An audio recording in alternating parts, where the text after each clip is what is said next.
Welcome to the Claude Code changelog. In version 2.1.229, we are introducing session grouping in VS Code, improved stability for long-running sessions, and several critical fixes for remote and self-hosted environments. In this update, we are bringing better organization to your VS Code sidebar, fixing connection timeouts for cloud gateways, and hardening our self-hosted runner infrastructure. Managing multiple tasks just got easier. You can now create session groups directly in the VS Code sidebar to keep your workspace tidy. Just right-click to manage your groups, or use Command and Shift-click to move multiple sessions into a group at once.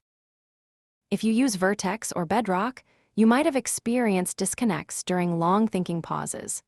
We have added SSE keepalive pings to our streaming responses, which keeps your connection active even when Claude is doing heavy computation. We have improved the list agent's output.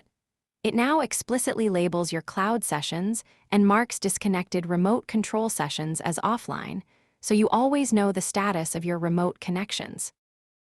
For those running self-hosted runners, we fixed a common hang where the runner would wait for Git credentials.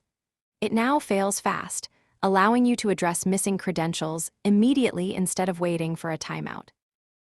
We also shipped a variety of stability fixes, including a resolution for terminal rendering crashes and improved performance for large IDE diagnostic sets. That covers the highlights for 2.1.229.